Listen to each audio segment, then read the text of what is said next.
हाय, मी नीलम. अहो, आपल्या मनांसंबंधी सर्वांनाच कुतूहल असतं नाही का. मनाच्या किती गोष्टी सांगाव्या तेवढ्या कमी आहेत.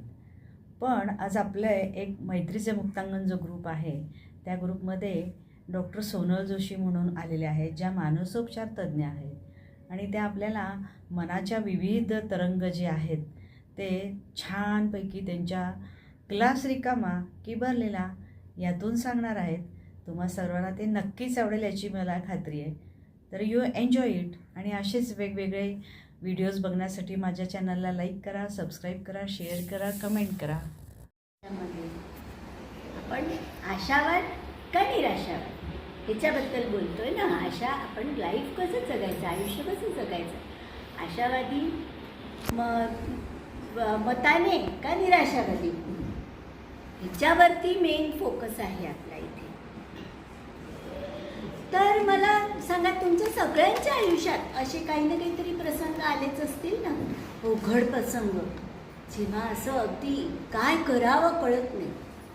मग तेव्हा तुम्ही सगळ्यांनी काय केलं हे मला जाणून घ्यायला नक्की आवडेल. तुमचा आशावाद तुम्ही कसा जपला, का तुम्ही निराशावादी झाला होता, काय झालं होतं?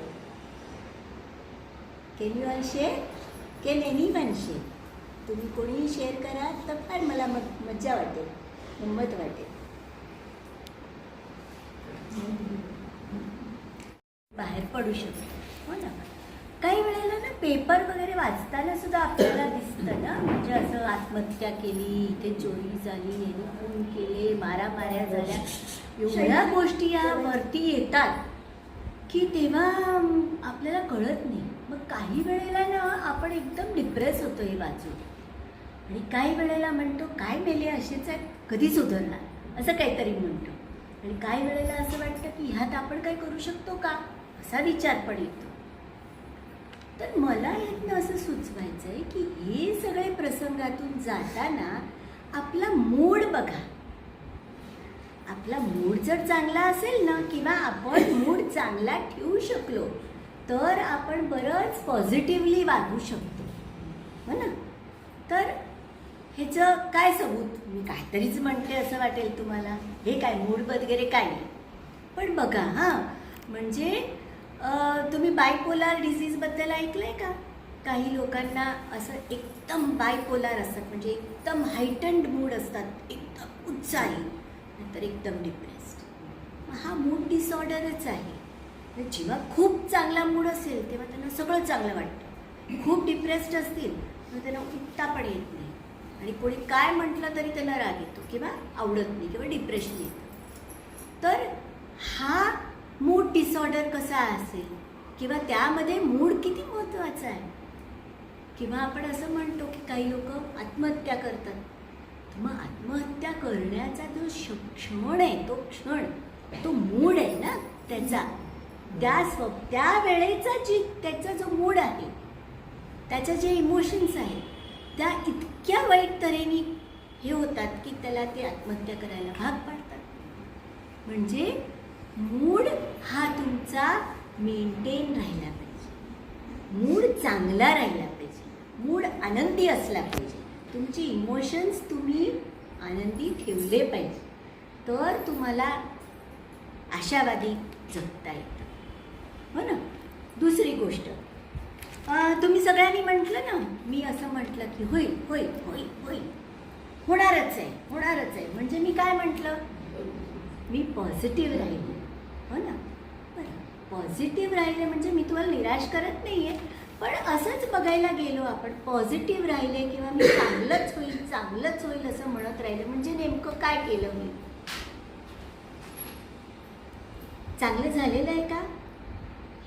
नाही, होणार, म्हणजे चांगलं होणार याचा आभास मी माझ्या मनात निर्माण केला, बरोबर ना.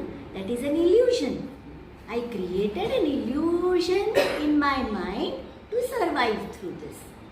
म्हणजे आभासी प्रतिमा निर्माण करण्याची माझी शक्यता, म्हणजे माझी शक्ती जर जास्त असेल, चांगल्या आभासी प्रतिमा, तर मी जास्त पॉझिटिव्ह राहील, बरोबर ना.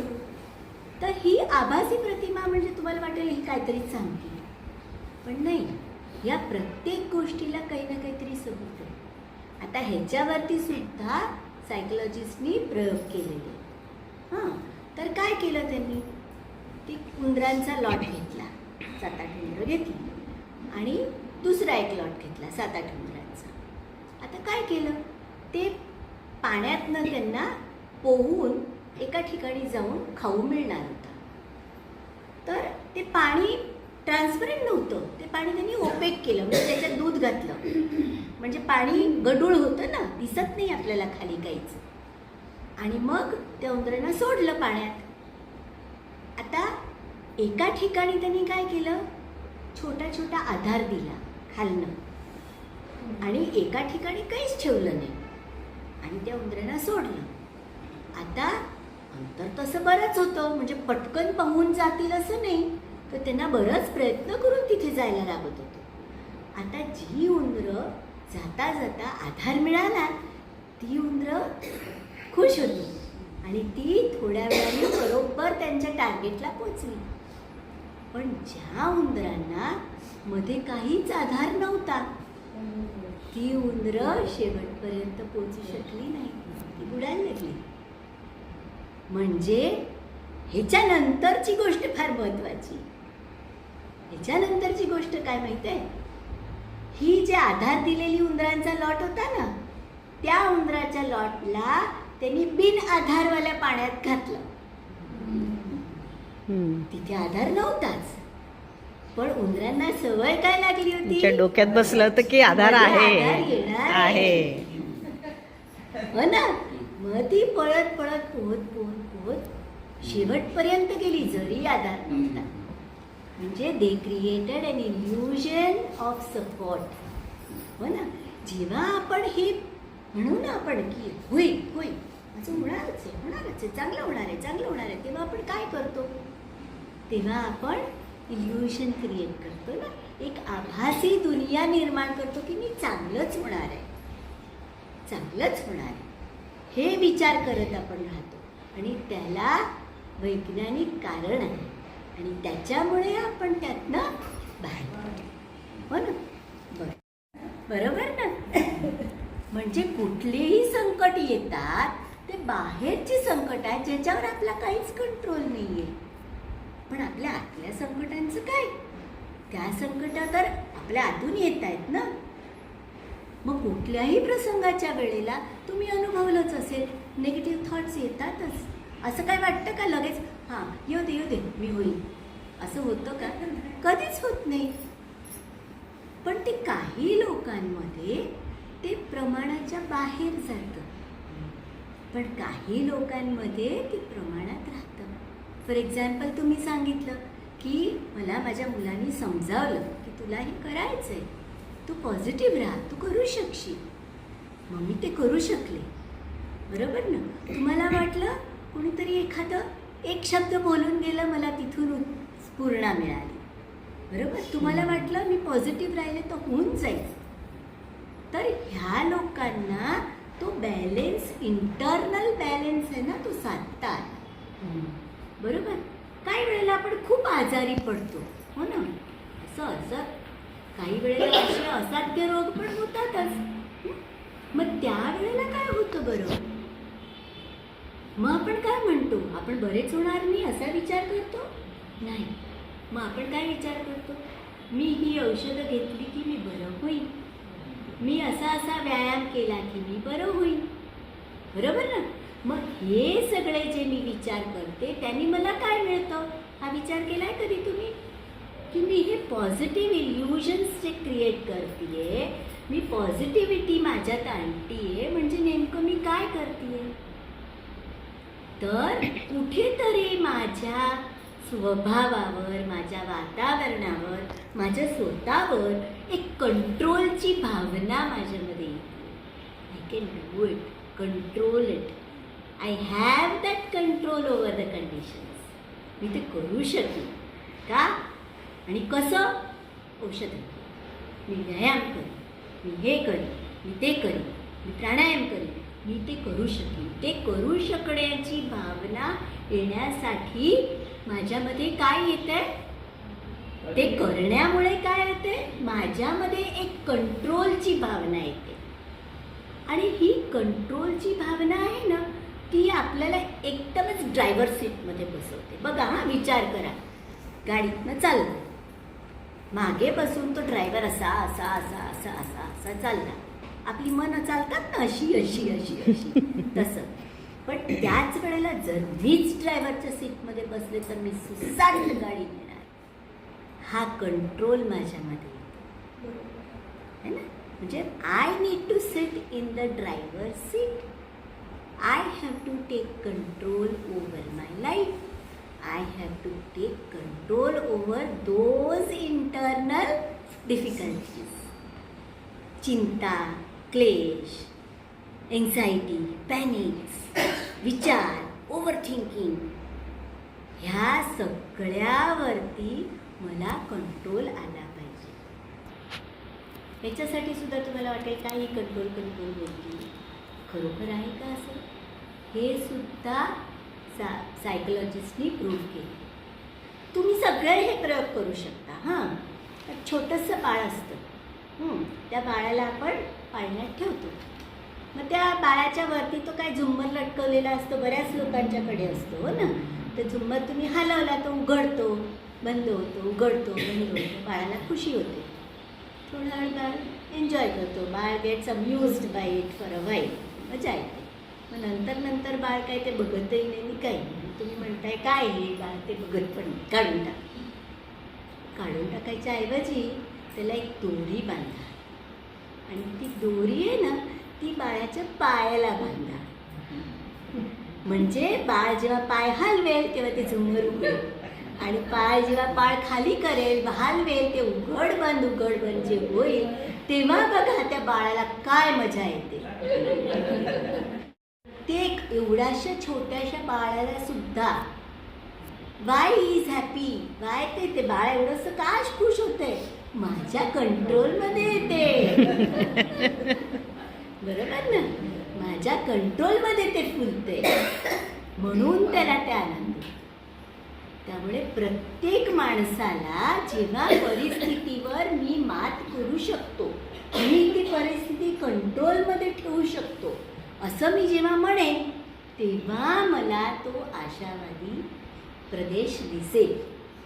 इल्युजन ऑफ आयलंड, आभासी आयलंड मी बनवू शकेन, तेव्हा मी जाऊ शकेन. एक 5-7 मुलांना काय, एक बंच ऑफ चिल्ड्रन, त्यांनी पॅकेट्स दिले, आणि त्या पॅकेट्समध्ये मार्शमेलोज म्हणजे चॉकलेट्स होते.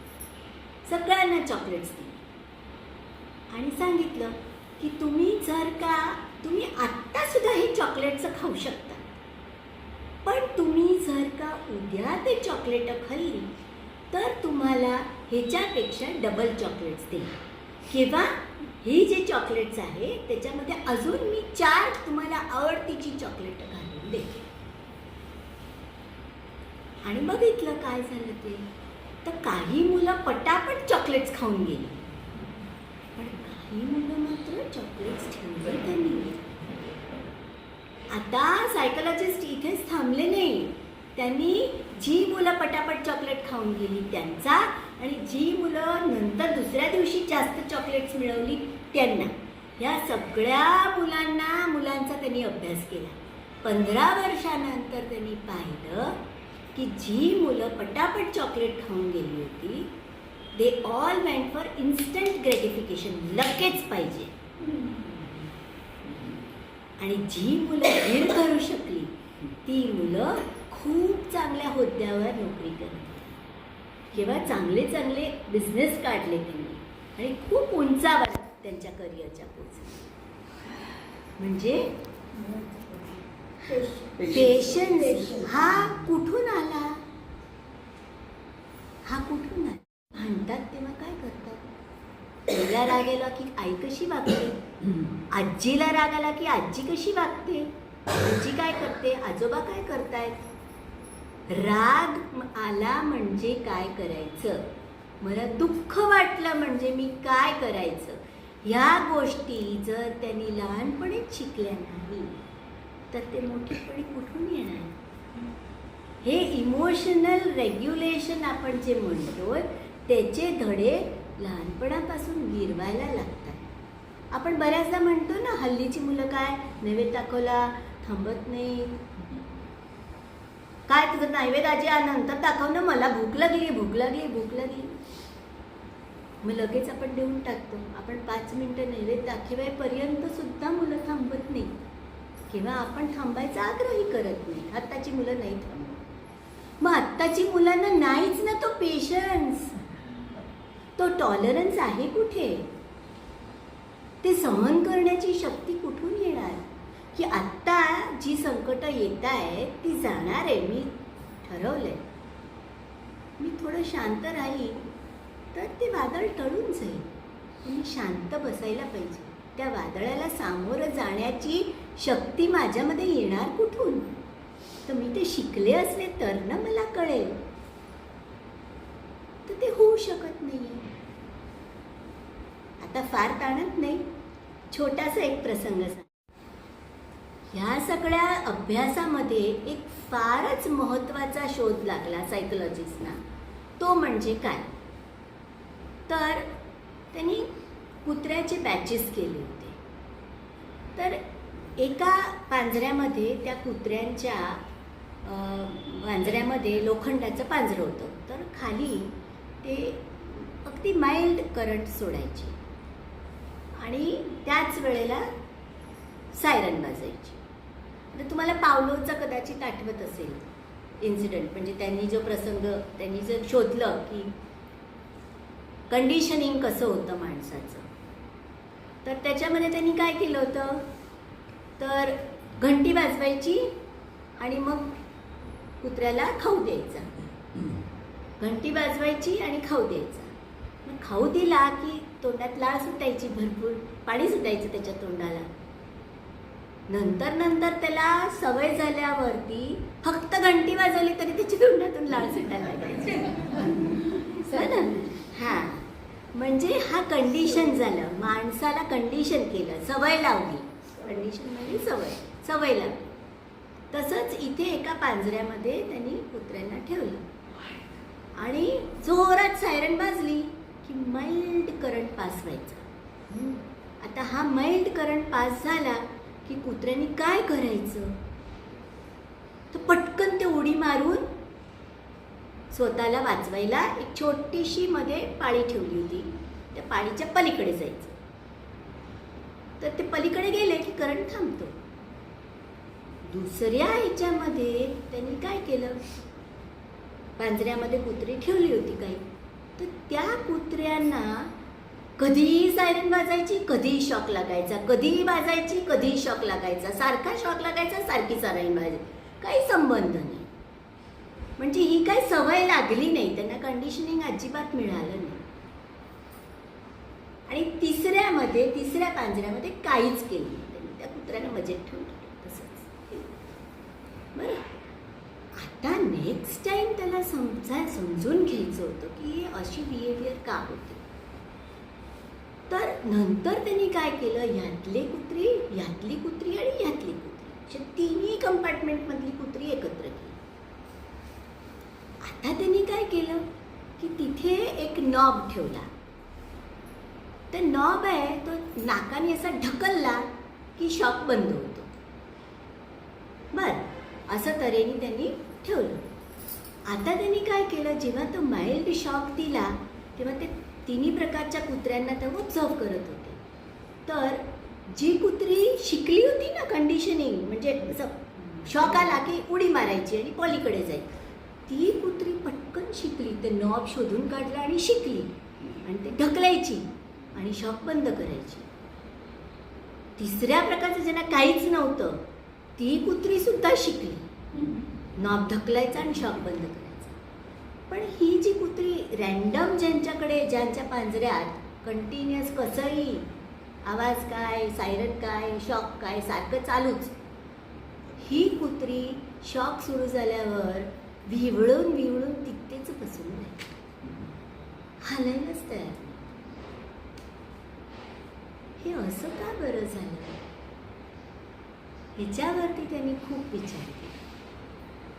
तर ते म्हटले, सेलिग्मन नावाचा सायकोलॉजिस्ट आहे, त्यांनी हे सगळे प्रयोग, आणि त्यांनी म्हटलं की ही जी परिस्थिती आहे जिथे शिकायची किंवा तुम्हाला एस्केप होण्याची चान्स आहे ना, संधी आहे तुम्हाला, तुम्ही करू शकता, पण तरी तुम्ही ते करतच नाही का, तर दिस इज कॉल्ड लर्न्ड हेल्पलेसनेस, असहायता, शिकलेली असहायता. म्हणजेच आपण आजच्या दिवसात डिप्रेशन किंवा आत्मविश्वास. आत्मविश्वास नाही, हेल्पलेसनेस आला. लर्न्ड हेल्पलेसनेस असं नाव दिलं त्यांनी त्याला. ते लर्न्ड हेल्पलेसनेस, काही करूच शकत नाही. मला हे एवढ्यासाठी सांगायचं आहे की आता महत्त्वाचा प्रयोग ह्याच्या नंतरचा आहे. ही दोन्ही प्रकारची कुत्री आहेत, तशीच दोन्ही प्रकारची माणसं आहेत किंवा तशीच दोन्ही प्रकारची मुलं आहेत जी रेझिलियंट होतात, जी बाउन्स बॅक करतात, जी शिकतात, ज्यांना तो विश्वास येतो, जे आशावादकडे जातात. ती त्या मुलांचे वातावरण, आंतरिक वातावरण कंट्रोल करण्याची त्यांना शक्यता, त्यांनी शिकलेलं आहे, त्यांना ते येतंय. पण ही जी कुत्री आहेत किंवा अशी जी माणसं आहेत जी लर्न्ड हेल्पलेसनेसमध्ये जातात, म्हणजे त्यांना कळतच नाही काय करायचं आणि ते डिप्रेस व्हायला लागतात. मग या कुत्र्यांवरती पण त्यांनी बरेच प्रयोग केले आणि शोधून काढलं की काही औषधं दिली, उत्तेजनात्मक औषधं दिली, आनंद वाटणारी औषधं दिली की ती कुत्री थोडीशी बरी झाली. आणि मुख्य म्हणजे त्यांनी काय केलं, ह्या कुत्र्यांना ओढून, शॉक लागला की त्यांनी ओढून ओढून त्या कुत्र्यांना ती पाळी ठिकून पलीकडे जायचं शिकवलं आणि ती शिकलीत. सर्वात महत्त्वाचं म्हणजे ती शिकली. म्हणजेच आशावाद हा जर नसेल तर तो शिकता येतो. हे फार महत्त्वाची शोध झाली.